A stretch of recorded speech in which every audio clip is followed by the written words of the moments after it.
Hello my dear students, I am Sukhdev Chaudhary, physics faculty team CLC. Students, lecture number start कर रहे हैं आज 35।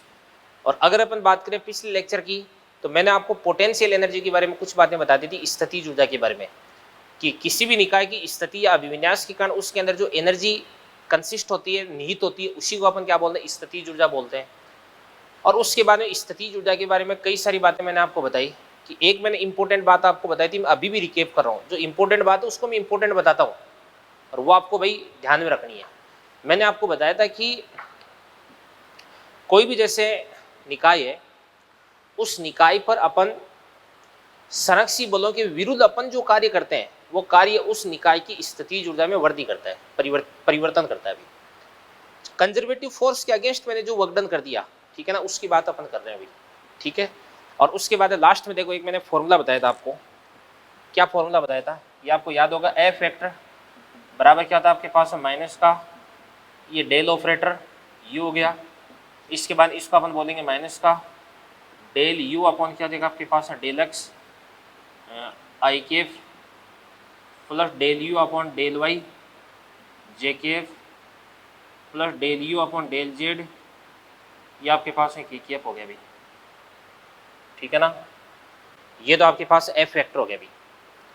इसके बाद मैंने आपको बोला था एफ एक्स बराबर क्या था आपके पास, माइनस का del U upon del X. Minus का तो माइनस हो गया, और इसको अपन क्या बोलते हैं, u का x के सापेक्ष आंशिक अवकलन। आंशिक अवकलन। अब आप बोलोगे सर अवकलन तो जानते हैं, ये आंशिक अवकलन क्या चीज है, तो मैं आपको बता देता हूं। अगर आप x के सापेक्ष आंशिक अवकलन कर रहे हो, तो इस स्थिति में x को तो आपको मानना है परिवर्तित, और y और z को आपको क्या मान के चलना है, नियत मान के चलना है। यानी अगर आप u का x के सापेक्ष आंशिक अवकलन कर रहे हो, यानी जिसके सापेक्ष अपन आंशिक अवकलन करते हैं उसको तो अपन क्या करते हैं अभी, परिवर्तित मानते हैं, और बाकी सबको अपन क्या मानते हैं, नियत मानते हैं, ठीक है ना।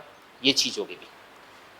और अगर आप u का y के सापेक्ष आंशिक अवकलन करोगे, तो y आपका क्या हो जाएगा अभी, परिवर्तित हो जाएगा, और x और z क्या हो जाएगा, नियत। और z के सापेक्ष करोगे तो z परिवर्तित, x और y क्या हो जाएगा आपके पास में, नियत हो जाएंगे, ठीक है ना। ये चीज होगी भी। अब अपन बात करते हैं, यदि मतलब केवल एक दिशा की बात करते हैं, केवल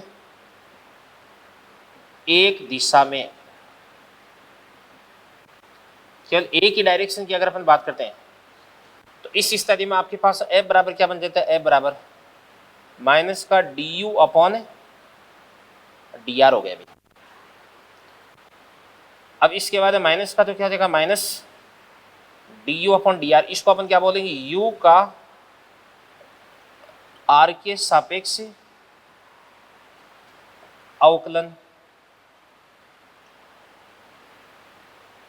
अब यहां पर आपको आंशिक अवकलन करने की जरूरत नहीं है, क्योंकि r केवल एक ही डायरेक्शन में भी, जैसे x मान लो चाहे y मान लो चाहे z मान लो, r केवल एक ही डायरेक्शन में, तो y और z, जैसे x डायरेक्शन अपन ने मान ली, तो y और z यहाँ पे आएगा ही नहीं, ठीक है ना। या इसको अपन क्या बोल सकते हैं अभी, माइनस का u r वक्र की ढाल, या माइनस का ढाल है, इसको अपन क्या लिख सकते हैं, टेन थीटा लिख सकते हैं। क्या लिख सकते हैं, टेन थीटा, ठीक है। अब ये सारी की सारी बातें मैं आपको समझाने वाला हूं। सबसे पहले ये जो ग्राफ है ना, इसमें स्लोप ये मैं समझा देता हूं आपको, और फिर उसके बाद इस पे अपन क्वेश्चन करते हैं। तो देखो ध्यान से,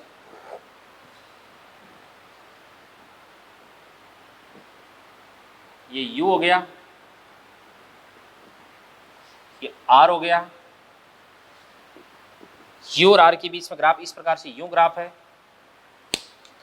जैसे मान लो कि कोई भी ग्राफ मैंने बना दिया इस प्रकार से यूं,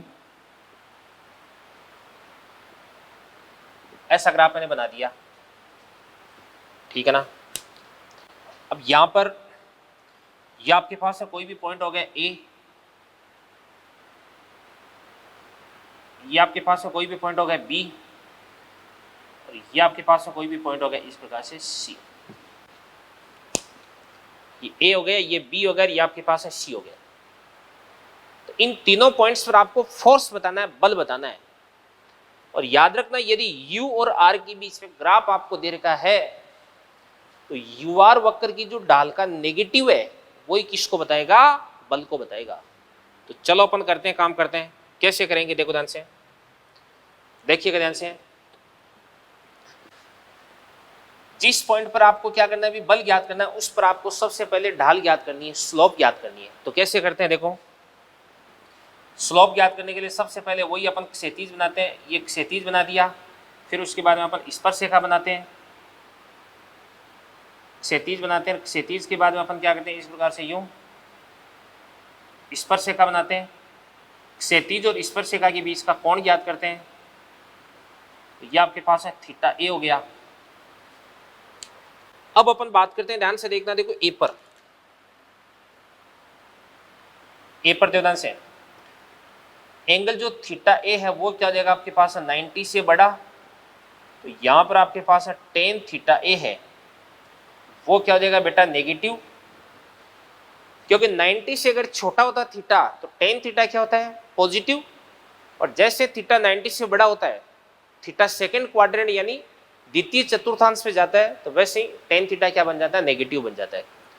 और अपन जानते हैं कि एफ ए अब बराबर क्या होता है आपके पास माइनस का टेन थीटा, तो टेन थीटा भी क्या देगा माइनस, तो माइनस माइनस क्या देगा आपके पास प्लस, ये पॉजिटिव आ गया।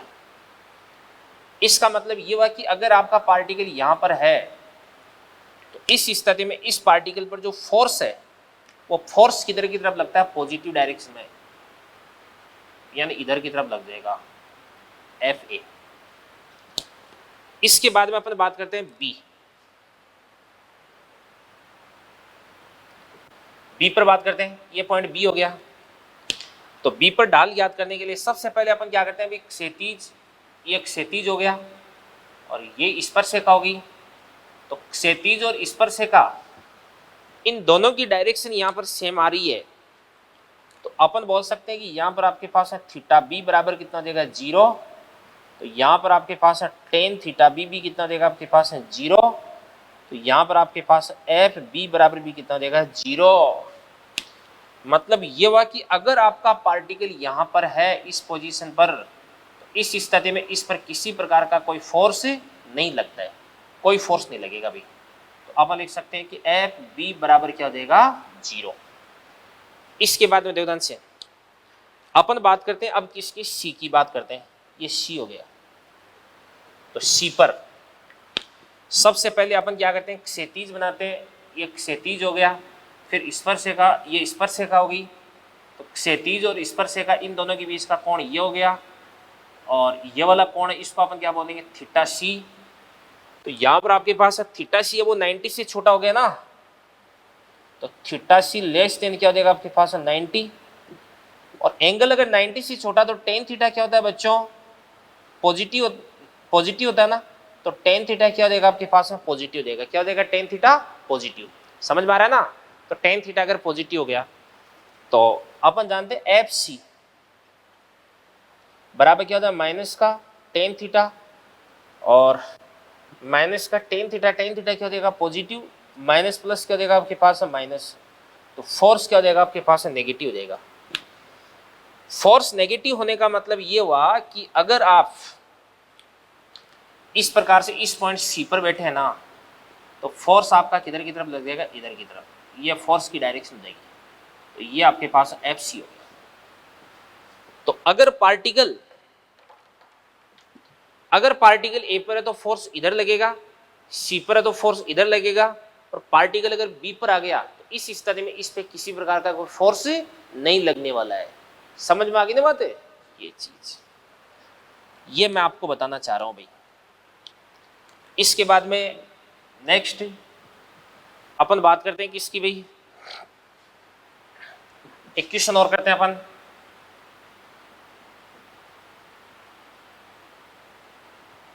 क्वेश्चन करते हैं कि मान के चलिएगा आपके पास में जो u है, u बराबर कितना देगा आपके पास एक्स वाई, अपॉन जेड,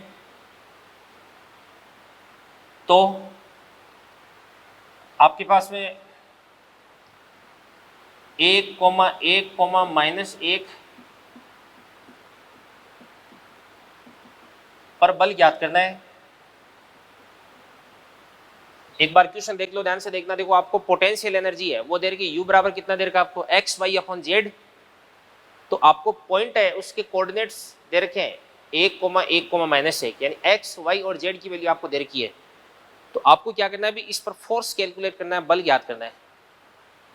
तो क्या करते हैं अपन, सबसे पहले एफ एक्स बराबर क्या होता है बताओ, माइनस का डेल यू अपॉन क्या देगा आपके पास है डेल एक्स, बराबर क्या देगा माइनस का, नीचे लिख देते हैं यार, एफ एक्स बराबर क्या देगा माइनस का del U upon del X. सबसे पहले माइनस का तो माइनस लगा देते हैं। अब है ना आपको क्या करना है ध्यान से, आपको इसका x के सापेक्ष अवकलन करना है। तो आपको y और z को कांस्टेंट मानना पड़ेगा। तो u बराबर क्या हो जाएगा एक्स वाई अपॉन जेड, तो y बटा जेड तो कांस्टेंट हो गया ना, तो इसको बाहर निकाल दो, y अपॉन जेड तो बाहर आ गया, ठीक है ना।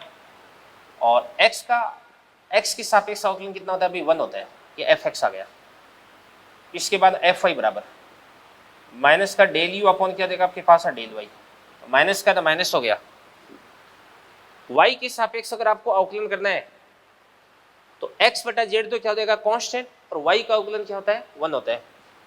तो ये आपके पास में क्या बन जाएगा ध्यान से, ये बन जाएगा x अपॉन जेड। और इसी प्रकार से एफ जेड बराबर माइनस का डेल यू अपॉन क्या था आपके पास है डेल जेड। तो ये आपके पास है माइनस का माइनस हो गया। इसके बाद में del U upon del Z, आपको जेड की सापेक्ष करना है तो जेड ही परिवर्तित हो रहा है, तो एक्स वाई तो क्या हो जाएगा कांस्टेंट, तो एक्स वाई तो क्या देगा आपके पास है कांस्टेंट हो गया। और 1/z है, इस 1/z को अपन कैसे करते हैं मैं आपको बताता हूँ। 1/z ऊपर की तरफ जाकर क्या बन जाएगा जेड की पावर -1, अवकलन करेंगे तो -1 आगे आ जाएगा, जेड का जेड -1 कितना हो जाएगा -2, तो माइनस का 1/z², तो माइनस माइनस क्या देगा आपके पास है प्लस का, बट्टे क्या देगा आपके पास है z², ये बन गया।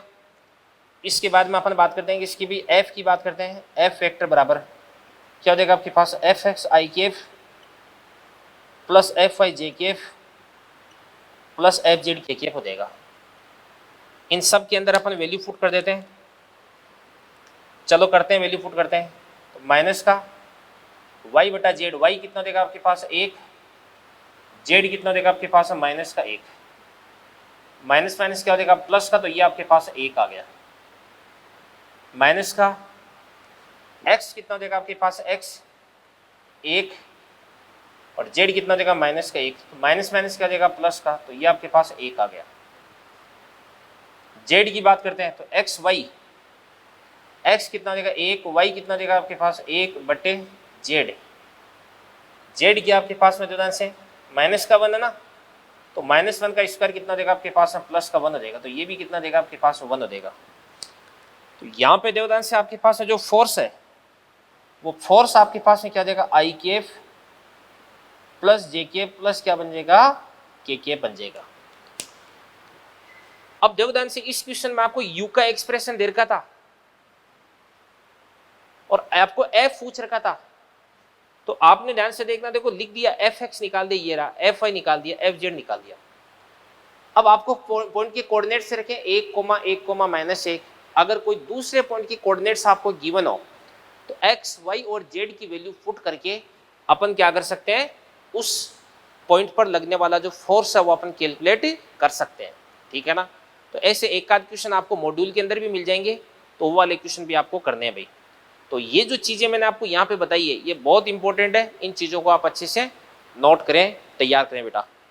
तो चलिए बच्चों, इसके बाद में अपन पोटेंशियल एनर्जी पे एक और क्वेश्चन देखते हैं। देखो ध्यान से क्वेश्चन की लैंग्वेज देखिएगा आप। देखो यहाँ पर आपको जो पोटेंशियल एनर्जी यानी स्थितिज ऊर्जा ये दे रखी है U = x² y plus y² z plus z² x। तो आपको कोई भी पॉइंट दे रखा है पॉइंट 1,1,2, इस पर आपको क्या करना है अभी फोर्स निकालना है, बल निकालना है, ठीक है ना। और मैंने आपको बता रखा है कि अगर आपको स्थितिज ऊर्जा दे रखी है और अगर आपको बल कैलकुलेट करना है तो कैसे कैलकुलेट करते हैं, आंशिक अवकलन करके। तो देखो ध्यान से, सबसे पहले अपन निकालते हैं एफ एक्स। तो एफ एक्स बराबर कितना होता है आपके पास, माइनस का del U upon del X. तो माइनस का तो माइनस हो जाएगा। इसके बाद में सबसे पहले जो ध्यान से एक्स की सापेक्ष करते हैं, तो एक्स की सापेक्ष करते हैं तो वाई तो कांस्टेंट हो जाएगा। तो यहाँ पे एक्स स्क्वायर का कितना हो जाएगा बताओ, 2x हो जाएगा। कितना हो जाएगा, 2x। तो एक्स स्क्वायर का आपको अवकलन करना है 2x, और वाई का क्या हो जाएगा आपके पास, वाई हो जाएगा। इसके बाद ध्यान से एक्स के सापेक्ष अगर आप आंशिक अवकलन कर रहे हो तो वाई और जेड तो दोनों ही कांस्टेंट हो गए। तो ये वाली जो पूरी की पूरी टर्म है वही कांस्टेंट हो गई। कांस्टेंट का अवकलन कितना होता है, 0 होता है। तो ये तो आपके पास है 0 हो गया। जेड स्क्वायर एक्स, तो जेड स्क्वायर तो कांस्टेंट है, इनटू में एक्स है, तो एक्स का कितना होता है आपके पास, 1 होता है। तो इसको अपन प्लस में क्या लिख सकते हैं, प्लस लिख देंगे अपन जेड स्क्वायर। इसी प्रकार से अपन निकालते हैं एफ वाई।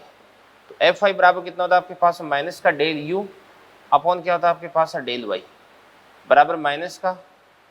अब इसका अपन वाई के सापेक्ष करते हैं, तो एक्स स्क्वायर वाई, तो एक्स स्क्वायर तो क्या हो जाएगा आपके पास, एक्स स्क्वायर, और वाई का कितना हो जाएगा, 1 हो जाएगा।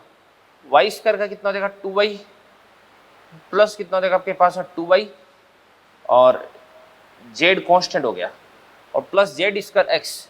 वाई के सापेक्ष कर रहे हो तो एक्स और जेड दोनों ही क्या हो जाएंगे, कांस्टेंट। तो ये वाली पूरी की पूरी टर्म ही कांस्टेंट होगी, और कांस्टेंट हो गए तो कांस्टेंट का अवकलन कितना होता है, 0 होता है। तो इसको अपन 0 लिख देंगे। और इसी प्रकार से अपन क्या लिख सकते हैं भाई, एफ जेड। तो एफ जेड बराबर कितना होता है आपके पास, माइनस का del U upon del Z बराबर क्या हो जाएगा आपके पास, माइनस का। अब ध्यान से जेड के सापेक्ष अपन अवकलन कर रहे हैं इसका, तो एक्स स्क्वायर वाई, तो ये तो पूरी की पूरी टर्म है वही कांस्टेंट होगी, और कांस्टेंट का अवकलन कितना होता है, 0 होता है, ठीक है ना। और वाई स्क्वायर जेड, तो यहाँ से आपके पास में देखो किसके सापेक्ष कर रहे हो, जेड के सापेक्ष, तो वाई स्क्वायर का क्या हो जाएगा, वाई स्क्वायर, और जेड का 1 हो जाएगा। तो इसको अपन बोल देंगे वाई स्क्वायर, और इसके बाद में प्लस जेड स्क्वायर एक्स, तो जेड स्क्वायर का कितना होता है बताओ, 2z, तो इसको अपन बोल देंगे प्लस क्या हो जाएगा आपके पास, 2z इंटू एक्स, ठीक है ना। और अगर आपको फोर्स निकालना है एफ वेक्टर बराबर, तो बराबर क्या हो जाएगा बताओ, F X I cap plus F I J K plus F Z K cap. तो F X I cap plus F I J cap plus F Z K cap हो जाएगा। तो चलो अपन इसकी कैलकुलेशन स्टार्ट करते हैं ध्यान से। सबसे पहले अपन बात करते हैं कि इसकी एफ एक्स की बात करते हैं। एफ एक्स हो गया, तो इसके अंदर अपन एक काम करते हैं, 1 1 2 फुट करते हैं। तो कितना हो जाएगा आपके पास, 2 का 2, एक्स कितना हो जाएगा आपके पास 1, वाई कितना हो जाएगा 1, और जेड कितना हो जाएगा 2, 2 का स्क्वायर कितना हो जाएगा 4। तो 2 इंटू 1 इंटू 1 2 हो गया, 2 का स्क्वायर कितना हो गया 4, 4 और 2 कितना हो जाएगा आपके पास है 6। तो इसको अपन बोल देंगे माइनस का 6 हो गया। ये लो जी, ठीक है ना।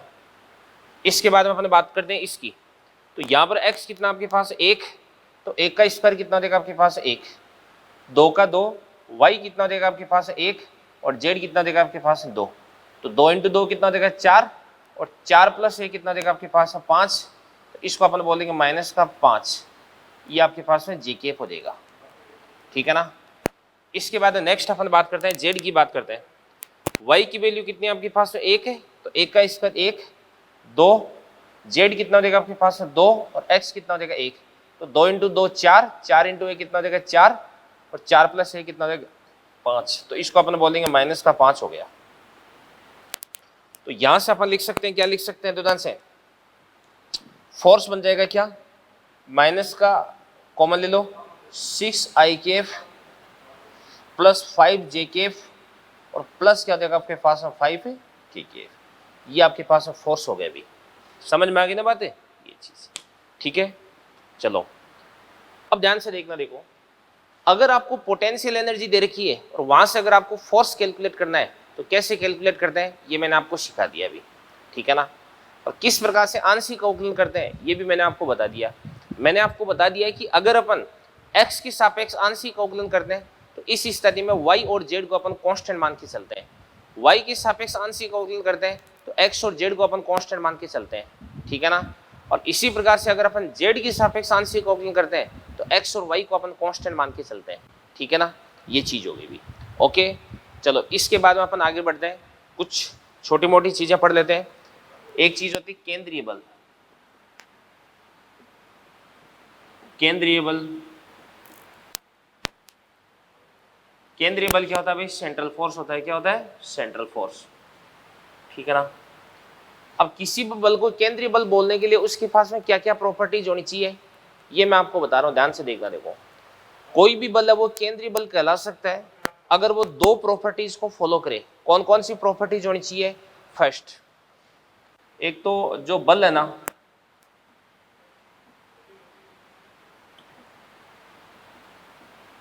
बल की क्रिया रेखा हमेशा एक नियत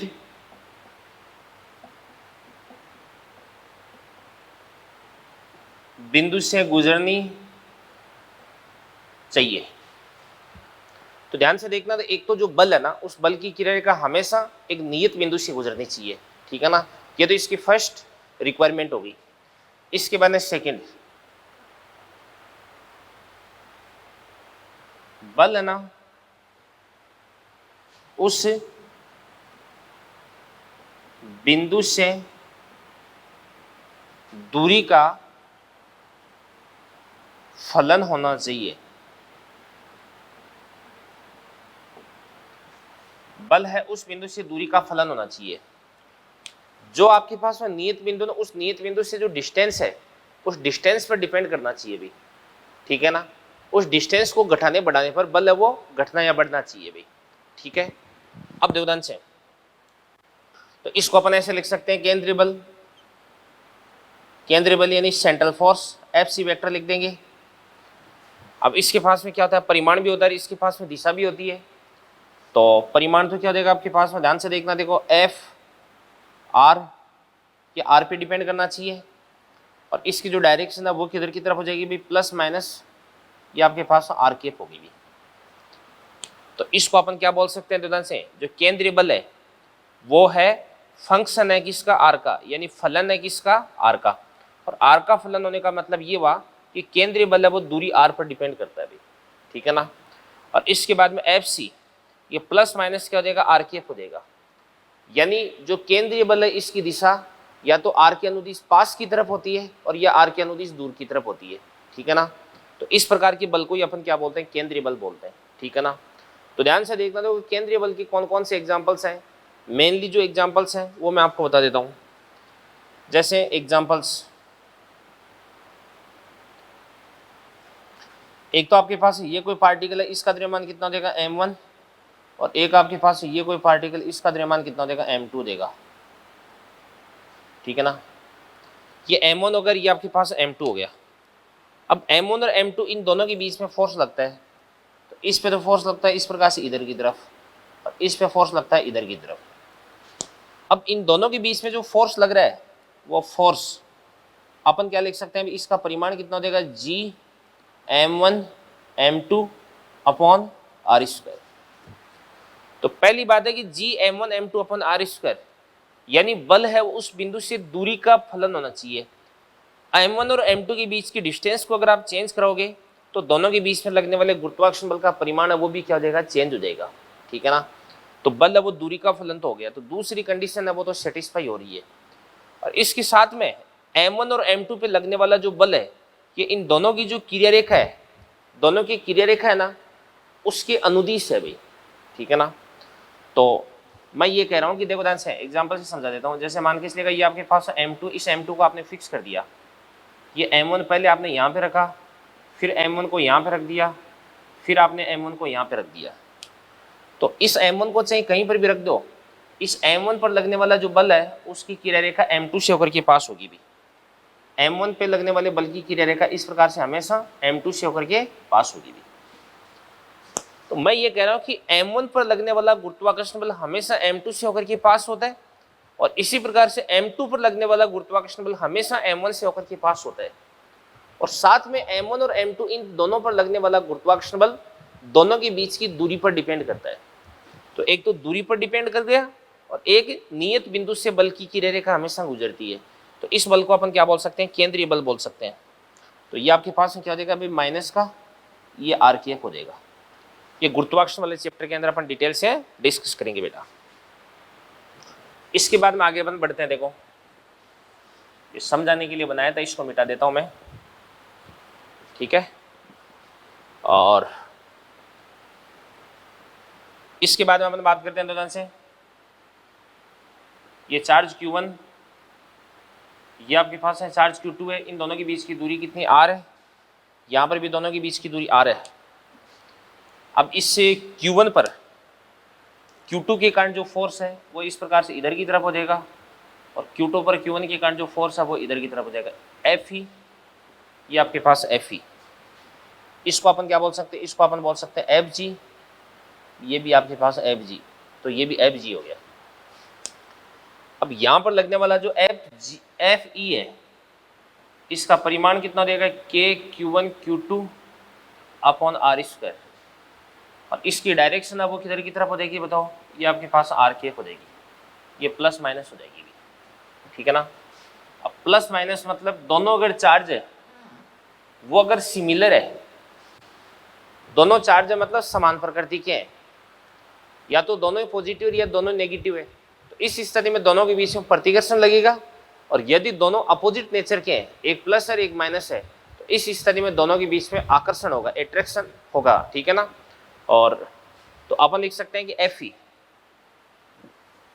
इस पर भी अपन वेक्टर लगा देंगे, तो Fe बराबर कितना देगा, K Q1 Q2 अपन R स्क्वायर, यानी दोनों के बीच की डिस्टेंस को अगर अपन चेंज करते हैं तो दोनों के बीच में लगने वाला कूलम्ब बल है, इसका परिमाण चेंज होगा, और साथ में Q1 पर Q2 के कारण लगने वाला बल है वो Q2 से पास होता है, और Q2 पर Q1 के कारण लगने वाला बल है वो हमेशा Q1 से पास होता है, यानी बल हमेशा एक नियत बिंदु से, निश्चित बिंदु से पास होता है भाई।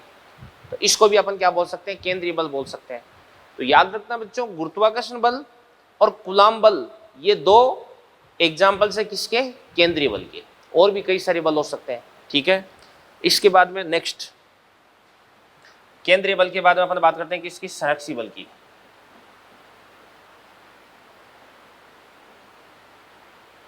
संरक्षी बल की बात करते हैं अपन।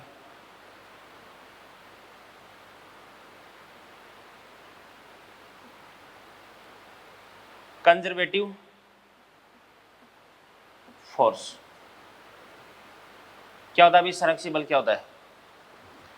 देखो संरक्षी बल होते हैं ना, इनके अंदर एक तो जो किया गया कार्य केवल और केवल प्रारंभिक और अंतिम बिंदु के बीच में जो विस्थापन है उस विस्थापन पे डिपेंड करता है, पथ पर डिपेंड नहीं करता है अभी। एक तो मैं लिख दूंगा कार्य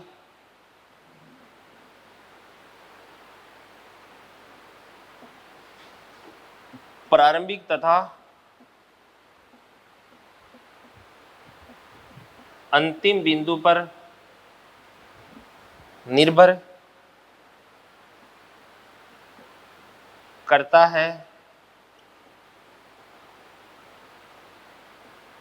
पथ पर नहीं। इसका मतलब ये हुआ कि ये तो आपके पास इनिशियल हो गया,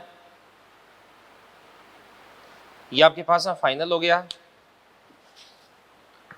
अब आपको प्रारंभिक बिंदु से अंतिम बिंदु तक जाना है, चाहे तो आप सीधे चले जाओ इस पथ से, चाहे इस पथ से आप इस प्रकार से यूं चले जाओ, और चाहे आप चाहो तो इस प्रकार से यूं घुमावदार रास्ते से यूं चले जाओ। अब ये वाला जो पथ है इसको अपन बोलेंगे फर्स्ट बोल देंगे, इसको अपन क्या बोल देंगे, सेकंड बोल देंगे, इसको अपन क्या बोल देंगे, थर्ड बोल देंगे। तो पहला रास्ता वो भी आई से लेके एफ तक जा रहा है, दूसरा भी आई से एफ तक जा रहा है, तीसरा भी आई से एफ तक जा रहा है। तो पहले रास्ते के अनुदिश कार्य, दूसरे रास्ते के अनुदिश कार्य, और तीसरे रास्ते के अनुदिश जाने पर कार्य वो आपको क्या मिलेगा, बराबर मिलेगा, ठीक है ना। तो इसको अपन क्या बोलते हैं, संरक्षी बल बोलते हैं। क्या बोलते हैं, संरक्षी बल, ठीक है ना। और एक चीज और है कि इस संरक्षी बल के अंदर जो बंद पथ है उसके लिए किया गया कार्य कितना होता है, 0 होता है। यदि आप किसी भी पार्टिकल को जहां से स्टार्ट करते हैं वापस वहीं पे लाके छोड़ देते हैं, तो इस स्थिति में ये क्या बन जाएगा, बंद पथ, और इस बंद पथ के लिए जो किया गया कार्य वो क्या देगा, 0 देगा। तो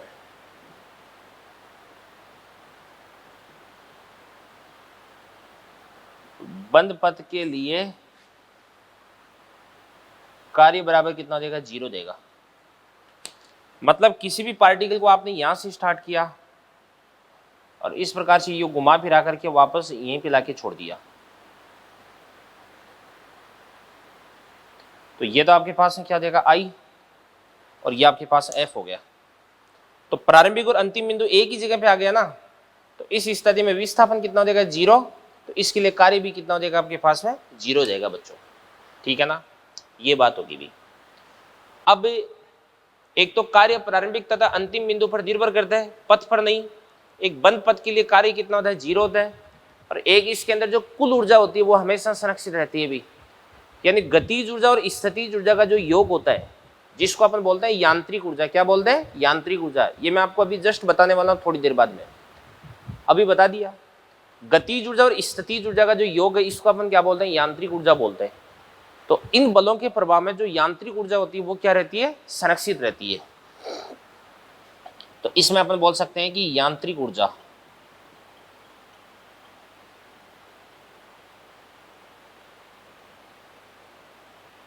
यांत्रिक ऊर्जा क्या होती है, kinetic energy plus potential energy. ये हमेशा क्या रहती है,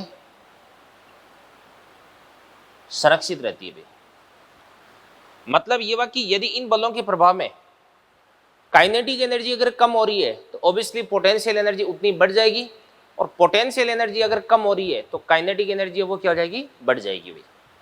यानी एक टाइप की एनर्जी वो दूसरे टाइप की एनर्जी में कन्वर्ट होती है, यानी यहां पर किसी भी प्रकार की ऊर्जा की हानि नहीं होती है। तो अपन ऐसे बोल सकते हैं कि यहाँ पे जो काइनेटिक एनर्जी है वो तो पोटेंशियल एनर्जी में कन्वर्ट होती है, और पोटेंशियल एनर्जी वो काइनेटिक एनर्जी में कन्वर्ट होती है। इसके बाद में इसके एग्जांपल्स की अपन बात करते हैं। तो एग्जांपल्स, एक तो सारे के सारे जो केंद्रीय बल होते हैं,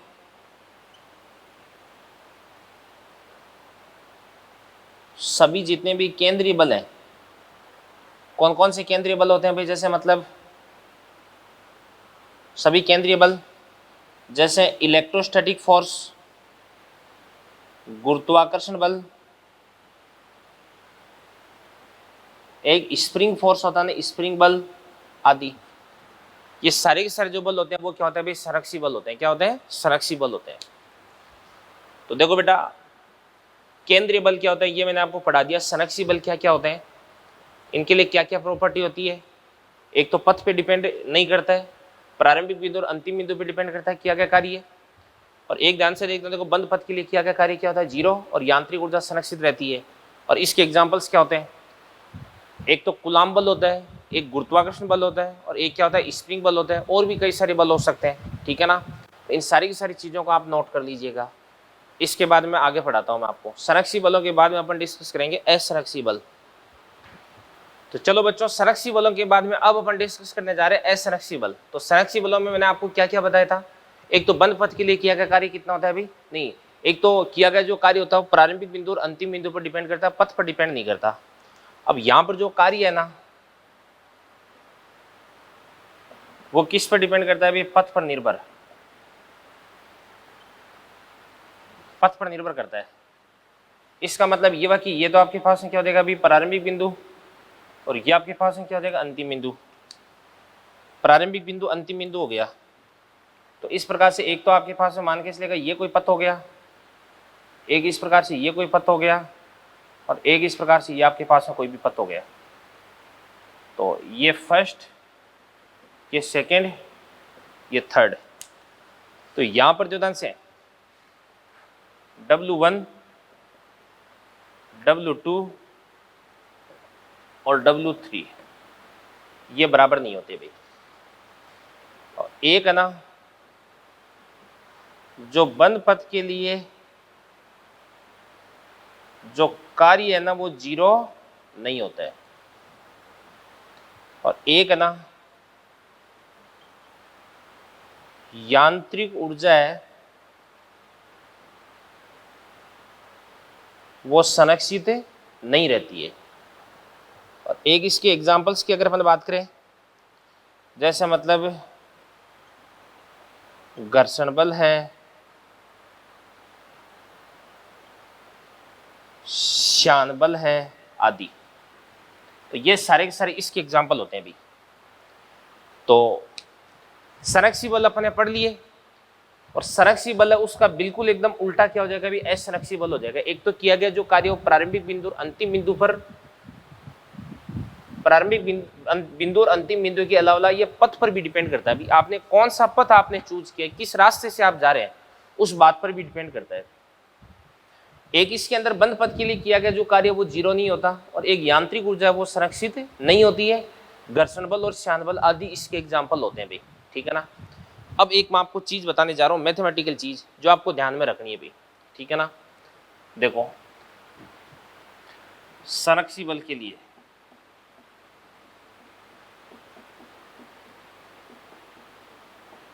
संरक्षी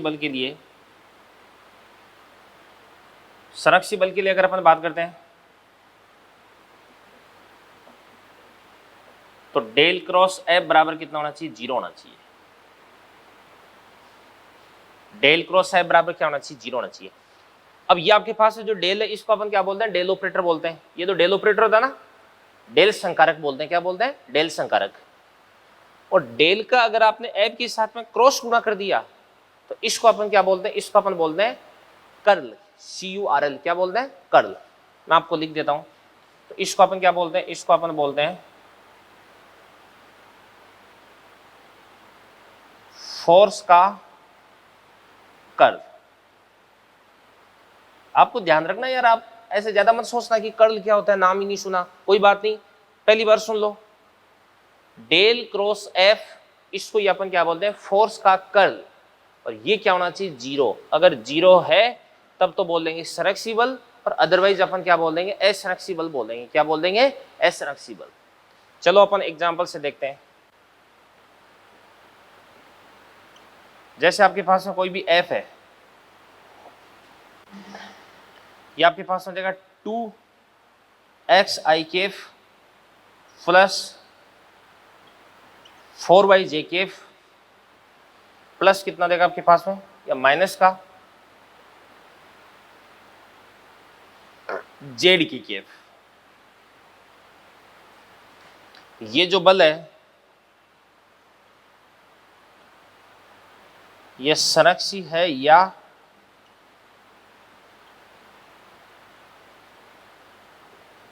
असंरक्षी, करते हैं इस बात का सॉल्यूशन। ऐसे थोड़ा ना देख के बता सकते हैं कि ये वाला बल है संरक्षी है असंरक्षी है, इसको देख के थोड़ा ना पता चलता है। नहीं, कभी भी अगर आपके पास में कोई भी फोर्स आ जाए ऐसे लिखा हुआ और आपको बोल दिया जाए कि संरक्षी है कि असंरक्षी है, तो कैसे पता चलेगा, इस तरीके से। तो अपन क्या करते हैं, ध्यान से देखना, देखो डेल, इस डेल का अपन एफ के साथ में क्रॉस गुणा कर देते हैं।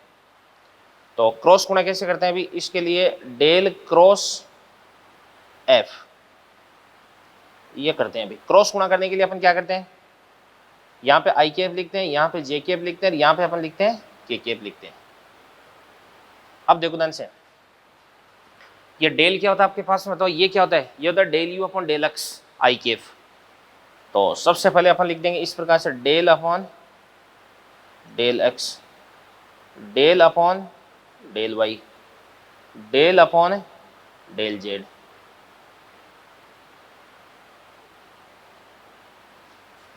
और इसके बाद में एफ, एक्स कंपोनेंट क्या देगा इसका आपके पास में 2x, वाई कंपोनेंट कितना देगा इसका बताओ 4y, जेड कंपोनेंट कितना देगा आपके पास में बताओ माइनस का जेड। करते हैं इसको अपन सोल्व, बराबर करते हैं अपन, देखो ध्यान से,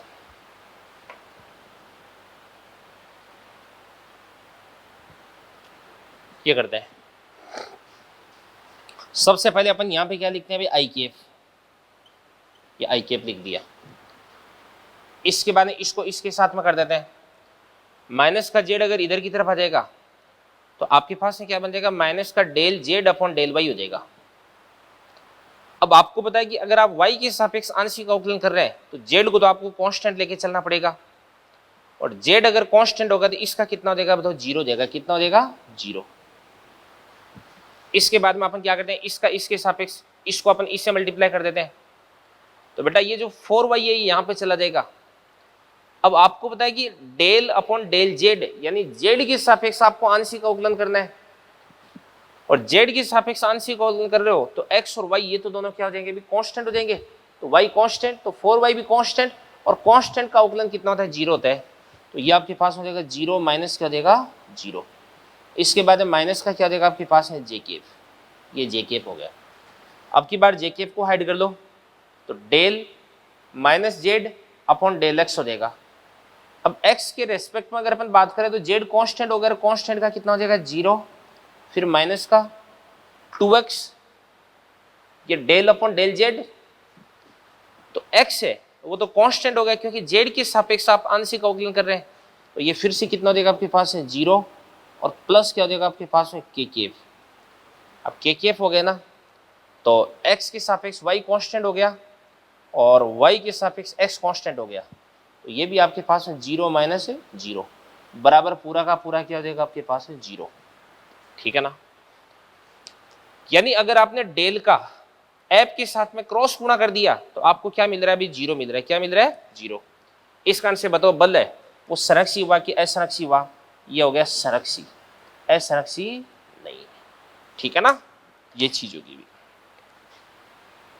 तो कभी भी अगर आपको कोई फोर्स दे रखा है और आपको पता लगाना है कि संरक्षी है कि असंरक्षी है, तो वो अपन इस तरीके से कर लेंगे भाई। ठीक है ना, आगे बढ़ते हैं, इसके बाद अपन नेक्स्ट अपन आगे चलते हैं। अब मैं आपको पढ़ाने जा रहा हूं यांत्रिक ऊर्जा संरक्षण का नियम। ध्यान से देखना, देखो बच्चों, अपन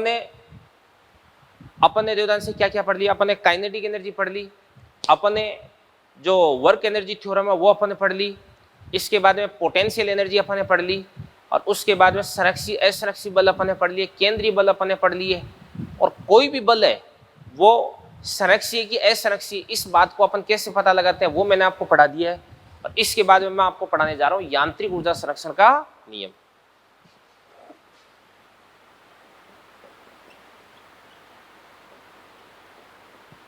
यांत्रिक ऊर्जा संरक्षण का नियम,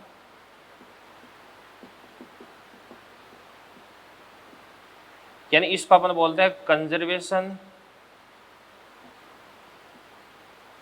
ऑफ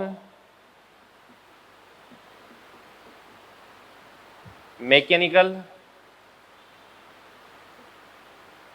एनर्जी लॉ, कमला। सबसे पहली बात है कि यांत्रिक ऊर्जा संरक्षण का नियम कब लगता है, जब संरक्षी बल मौजूद है। कब लगता है,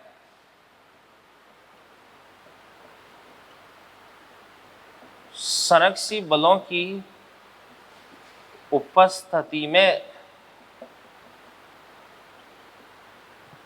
ठीक है, यानी केवल और केवल जब संरक्षी बल मौजूद है तभी अपन यांत्रिक ऊर्जा संरक्षण के नियम की बात करेंगे। ठीक है ना, और फिर क्या क्या होता है, यांत्रिक ऊर्जा नियत रहती है।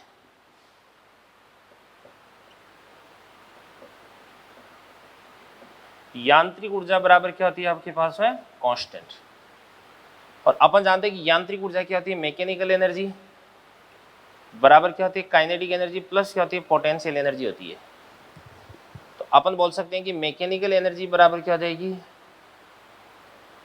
कांस्टेंट, यानी अपन ऐसे बोल सकते हैं कि मैकेनिकल एनर्जी 1 बराबर क्या हो जाएगी, मैकेनिकल एनर्जी 2।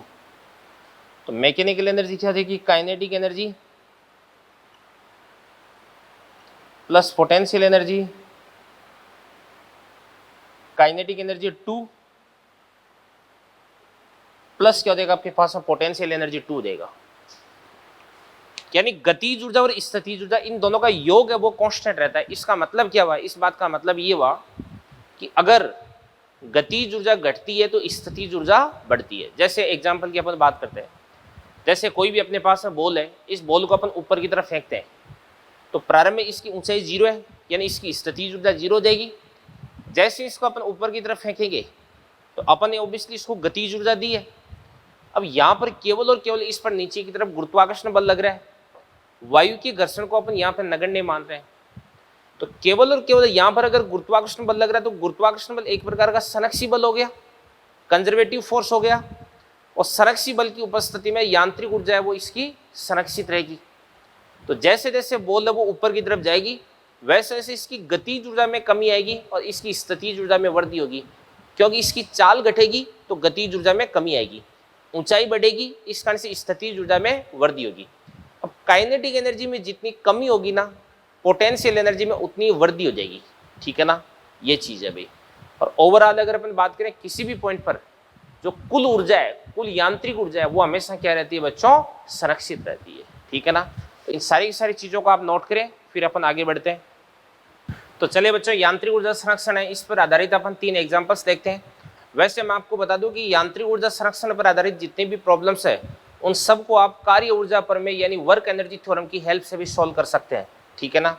तो देखिए ध्यान से देखो, सबसे पहला क्वेश्चन है, ये आपके पास ग्राउंड है, ग्राउंड पे m द्रव्यमान की कोई भी बॉल रखी हुई है, कोई गेंद रखी हुई है, इस गेंद को आप u वेग से ऊपर की तरफ फेंकते हैं तो h हाइट तक ये पहुंचने के बाद में विरामावस्था आ जाती है, यानी v बराबर क्या हो जाता है, 0 हो जाता है। अब इसमें क्या पूछा जा रहा है ये मैं आपको सोल्व करके बताऊंगा, ठीक है ना। आपको ये समझना भी एग्जाम्पल है, ये क्वेश्चन नहीं है ये, ठीक है। अब देखो ध्यान से, सबसे पहले अपन बात करते हैं कि जो ग्राउंड है, इस ग्राउंड को अपन कहाँ पे रख देते हैं, h बराबर 0 पे रख देते हैं। ग्राउंड की जो हाइट है वो कितनी रहेगी आपके पास, h बराबर 0। तो ग्राउंड पर अगर अपन बात करते हैं तो ये तो आपके पास है पहली स्थिति होगी, तो ये तो फर्स्ट, और ये आपके पास है दूसरी स्थिति होगी। इसके बाद यहाँ पर अपन कोई तीसरी स्थिति भी ले सकते हैं, कुछ भी ले सकते हैं अभी, ठीक है ना। तो देखिएगा ध्यान से देखो, यहाँ पे इसके पास में काइनेटिक एनर्जी, भाई मैं ये कह रहा हूँ कि यांत्रिक ऊर्जा संरक्षण के नियमानुसार कुल यांत्रिक ऊर्जा संरक्षित रहती है, यानी गतिज ऊर्जा और स्थितिज ऊर्जा का योग है वो नियत रहता है, ठीक है ना। तो यहाँ पे आपके पास है काइनेटिक एनर्जी कितनी हो जाएगी बताओ, यहाँ पे काइनेटिक एनर्जी हो जाएगी आपके पास 1/2 m इंटू यू स्क्वायर, और प्लस यहाँ पर पोटेंशियल एनर्जी कितनी देगी आपके पास है 0, क्योंकि h कितना है, 0 है। पोटेंशियल एनर्जी कितनी होती है, mgh होती है, तो वो आपके पास है 0 हो जाएगी, बराबर। जब ये यहाँ पे पहुँच जाएगा तो इसका वेग तो 0 हो गया, तो काइनेटिक एनर्जी कितनी देगी आपके पास है 0, और पोटेंशियल एनर्जी कितने देगी बताओ, ये h हाइट प्राप्त कर चुका है, तो कितना देगा आपके पास mgh हो जाएगा, ठीक है ना। तो यहाँ से अपन लिख सकते हैं कि m से अपन m को काट देंगे, तो यहाँ से आपके पास h बराबर कितना हो जाएगा बताओ, u स्क्वायर अपॉन 2g, और ये तो अपन जानते ही हैं भाई। अब यहाँ पे जो काइनेटिक एनर्जी है वो कितने देगी आपके पास है 1/2 m u square, potential energy कितने देगी 0, यहाँ पे काइनेटिक एनर्जी कितने देगी 0, पोटेंशियल एनर्जी कितने देगी आपके पास है mgh हो जाएगी। जैसे जैसे अपन ऊपर की तरफ जा रहे हैं, जैसे जैसे अपन ऊपर की तरफ जा रहे हैं वैसे से जो काइनेटिक एनर्जी है वो तो क्या हो रही है, घट रही है, और साथ में पोटेंशियल एनर्जी वो क्या हो रही है, बढ़ रही है। तो अगर अपन यहाँ पे काइनेटिक एनर्जी और पोटेंशियल एनर्जी का ग्राफ बनाते हैं तो कैसा ग्राफ बन जाएगा देवदान से, यहाँ पे अपन बात करते हैं किसकी, ये तो अपन लेते हैं h, यहाँ पे तो h बराबर कितना देखा 0, और यहाँ पर h बराबर कितना देखा आपके पास है u स्क्वायर अपॉन 2g, यानी मैक्सिमम हाइट की बात कर रहे हैं अपन, ठीक है ना। अब सबसे पहले यहाँ पे अपन किसको लेने वाले हैं भाई, सबसे पहले यहाँ पे अपन लेते हैं किसको, काइनेटिक एनर्जी को। h बराबर 0 पर आपके पास है काइनेटिक एनर्जी कितनी रहेगी, हाफ mv स्क्वायर, मैक्सिमम हो जाएगी। और जैसे जैसे h बढ़ेगा वैसे वैसे पोटेंशियल एनर्जी, वो काइनेटिक एनर्जी वो घट करके कहाँ तक आ जाएगी, 0 तक आ जाएगी। तो काइनेटिक एनर्जी का ग्राफ तो ये हो गया। और यदि अपन यहाँ पे किसका ग्राफ बनाते हैं भाई, पोटेंशियल एनर्जी का ग्राफ बनाते हैं, तो h बराबर 0 पर पोटेंशियल एनर्जी कितने देगी 0, और जैसे जैसे अपन आगे की तरफ जाएंगे वैसे वैसे पोटेंशियल एनर्जी वो इस प्रकार से यूं ऊपर की तरफ जाने पे बढ़ेगी, और ये बात होगी भी। यानी अपन बोल सकते हैं कि अल्टीमेटली पोटेंशियल एनर्जी की वैल्यू वही हो जाती है जो कि पहले काइनेटिक एनर्जी की वैल्यू थी। यानी इस गति के दौरान अपन देख सकते हैं कि काइनेटिक एनर्जी वो तो घट रही है और पोटेंशियल एनर्जी बढ़ रही है, यानी काइनेटिक एनर्जी है वो किस में कन्वर्ट हो रही है, पोटेंशियल एनर्जी में कन्वर्ट हो रही है। और जैसे गेंद अपने टॉपमोस्ट पॉइंट पर पहुंच करके वापस नीचे की तरफ गति करेगी, तो इस स्थिति में जो पोटेंशियल एनर्जी वापस किस में कन्वर्ट होने लग जाएगी, काइनेटिक एनर्जी में कन्वर्ट होने लग जाएगी। पोटेंशियल एनर्जी किस में कन्वर्ट होने लग जाएगी भी, काइनेटिक एनर्जी में।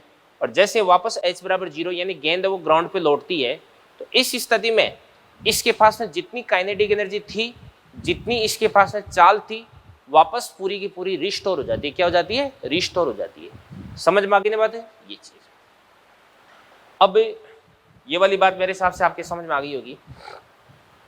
अब देखो बच्चों, अगर अपन वायु के घर्षण को यहाँ पे नगण्य नहीं माने तो इस स्थिति में क्या होता है कि जैसे जैसे गेंद वो ऊपर की तरफ जाती है तो वैसे वैसे वायु का जो घर्षण है वो इसको नीचे की तरफ खींचता है, और जैसे गेंद नीचे की तरफ आती है तो वायु का घर्षण इसको ऊपर की तरफ खींचता है। यानी ऊपर की तरफ और नीचे की तरफ दोनों गतियों के दौरान वायु का जो घर्षण है वो क्या करता है? इसका मंदन करता है। क्या करता है? मंदन करता है। और आपको पता है कि घर्षण बल एक प्रकार का असंरक्षी बल है। इस स्थिति में जिस काइनेटिक एनर्जी से आपने गेंद को फेंका था, वापस गेंद उस काइनेटिक एनर्जी से धरातल से नहीं टकराएगी, यानी कुछ एनर्जी का यहाँ पे लॉस हो जाएगा। और बच्चों, एनर्जी का जो यहाँ पे लॉस होता है वो किसकी फॉर्म में चला जाता है? वो या तो साउंड की फॉर्म में चला जाता है और या हीट की फॉर्म में चला जाता है, या तो ध्वनि ऊर्जा के रूप में और या उष्म ऊर्जा के रूप में कन्वर्ट हो जाता है। ठीक है ना? यानी ऊर्जा की हानि हो जाती है। और इस स्थिति में असंरक्षी बल आ गया तो यांत्रिक ऊर्जा संरक्षण का नियम नहीं लगेगा। अगला एग्जाम्पल देखते हैं, बहुत ही शानदार एग्जाम्पल है, ऐसा क्वेश्चन भी आ सकता है। ये सबसे पहली बात तो ये कि ये इसका जो म्यू है ना, घर्षण गुणांक, वो कितना आपके पास है? 0। इस वाली पोजीशन को अपन बोल देते हैं ए। जब ये बॉटम पे पहुंचता है यहाँ पे क्या देगा आपके पास है? बी। और इसके बाद में जब इसका अधिकतम संपीड़न कर देता है, ये स्प्रिंग जितना कंप्रेस होनी है उतनी कंप्रेस हो जाएगी, तो उसको अपन क्या बोल देंगे? सी बोल देंगे। तो मैं यहाँ पर लिख देता हूँ अधिकतम संपीड़न है ना, वो सी पर प्राप्त होगा। आपको कहाँ पे प्राप्त होगा? सी पे। तो देखो ध्यान से, सबसे पहले यहाँ पे इसका u बराबर कितना देगा? 0, क्योंकि यहाँ से आप रिलीज कर रहे हैं। तो यहाँ पे mechanical energy at A, mechanical energy at B, mechanical energy at C. अब ए पर अपन बात करते हैं, u कितना देगा? 0। तो काइनेटिक एनर्जी कितना देगी? 0, और प्लस ग्राउंड से हाइट कितनी भी h है, तो पोटेंशियल एनर्जी कितनी देगी आपके पास? mgh बराबर। b पर पहुंचेगा तो मान के चलेगा वेग कितना देगा आपके पास? v। तो काइनेटिक एनर्जी कितनी देगी बताओ? Half mv²। बट वापस ग्राउंड पे आ गए तो हाइट कितनी देगी भी? 0। तो पोटेंशियल एनर्जी कितनी देगी आपके पास? है 0 बराबर। अब जो ध्यान से, जैसे ये ब्लॉक है इस स्प्रिंग के कांटेक्ट में आता है तो ये स्प्रिंग को कंप्रेस करना यानी दबाना स्टार्ट कर देता है। स्प्रिंग दबती रहती है और एक स्थिति तक दबती है, मैक्सिमम विस्थापन तक, और उसके बाद में ये स्प्रिंग इस ब्लॉक को वापस इधर की तरफ फेंक देती है। तो इस स्प्रिंग के अंदर जो अधिकतम संपीड़न है वो आपको पता करना है। अब अपन बात करते हैं, जैसे ये ब्लॉक इसको अधिकतम संपीड़ित कर देगा तो पल भर के लिए ब्लॉक है वो रेस्ट में आएगा। तो काइनेटिक एनर्जी कितनी देगी आपके पास? है 0, और प्लस पोटेंशियल एनर्जी। अब देखो यहाँ पे h 0 है, ग्राउंड से हाइट 0 है, तो ग्राउंड के पास में तो कोई जो गुरुत्वीय स्थिति जो है उसका मान तो 0 हो जाएगा। बट स्प्रिंग है वो कंप्रेस हो चुकी है, तो स्प्रिंग के पास में एक पोटेंशियल एनर्जी आ जाएगी, तो वो आपको यहाँ पे ऐड करनी पड़ेगी। और स्प्रिंग की पोटेंशियल एनर्जी मैं आपको पहले बता चुका हूँ कितनी होती है आपके पास? हाफ kx² होती है। ठीक है ना?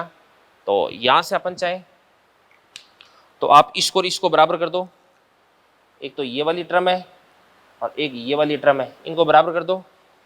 तो यहाँ से क्या बन जाएगा आपके पास? ध्यान से, आपको अधिकतम संपीड़न निकालना है, तो x² बराबर कितना देगा आपके पास? मतलब 2mgh